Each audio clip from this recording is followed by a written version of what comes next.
वांग्यापासून बनवलेला हा पदार्थ एकही थेंब पाण्याचा वापर न करता केला आहे. त्याचबरोबर अजिबात कोणतीही पूर्वतयारी न करता केलाय. त्यामुळे वेळेची बचत होईल. त्याचबरोबर पटकन देखील तयार होईल. तर जास्त वेळ न वाया घालविता लगेचच आपण रेसिपीला सुरुवात करूयात.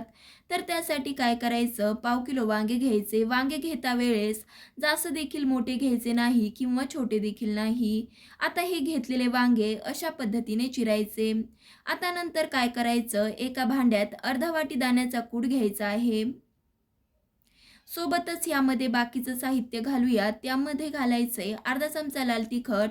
तिखटाचं प्रमाण तुम्ही तुमच्या आवडीनुसार कमी जास्त करू शकता. सोबतच 1 चमचा गोडा मसाला. इथे तुमच्याकडे गोडा मसाला नसेल तर तुम्ही तुमच्या घरातील कोणताही मसाला घालू शकता. सोबतच पाव चमचा हळद घालायची. चवीपुरतं मीठ घालायचं. नंतर 1 चमचा जिरे घालायचे. सोबतच आता 1 चमचा जाडसर कुटलेले धने देखील घालायचे. इथे मी काय केलं होतं, 1 चमचा धने जाडसर कुटून घेतले. सोबतच आता खूप सारी बारीक चिरलेली कोथिंबीर देखील घालायची.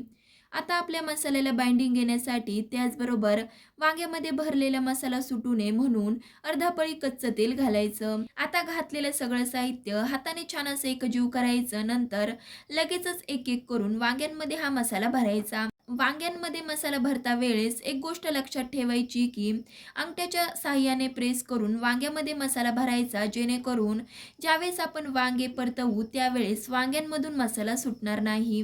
हा जो आपण मसाला तयार केलाय तो ऑल इन वन असा आहे. तुम्ही कोणत्याही भरल्या भाज्या तयार करू शकता. त्यामुळे सकाळच्या घाईगडबडीमध्ये तुमच्या वेळेची बचत करेल. त्याचबरोबर जास्त मेहनत न करता पटकन देखील तयार होईल.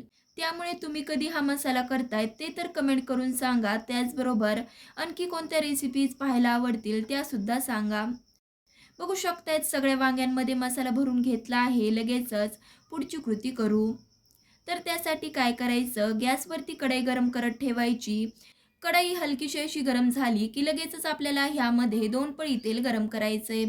ह्या भाजीमध्ये तेलाचा वापर जास्त करायचा, कारण की या भाजीमध्ये आपण एकही थेंब पाण्याचा वापर करणार नाही. त्यामुळे तेलाचा वापर जास्त करायचा.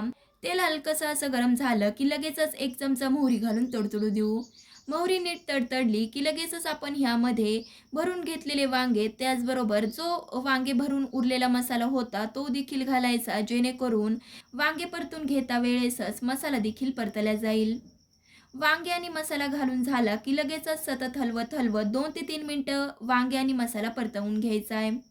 वांगे आणि मसाला परतवून झाला की झाकण ठेवून वाफेवरती 10 ते 15 मिनिटासाठी इथे आपल्याला भाजी शिजवून घ्यायची आहे. इथे आपण एकही थेंब पाण्याचा वापर न करता भाजी शिजवतोय. त्यामुळे 10 ते 15 मिनिटं तरी शिजवायची.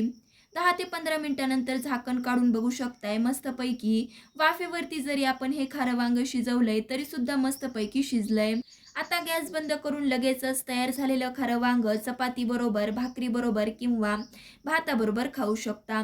आणखी कोणत्या रेसिपीज तुम्हाला माझ्या चॅनलवर पाहायला आवडतील त्या तर मला कमेंट करून सांगा. त्याचबरोबर अजूनही चॅनलला सबस्क्राईब केलं नसेल तर नक्कीच सबस्क्राईब करा. चला तर मग नवीन रेसिपीसह पुन्हा भेटूया. तोपर्यंत धन्यवाद.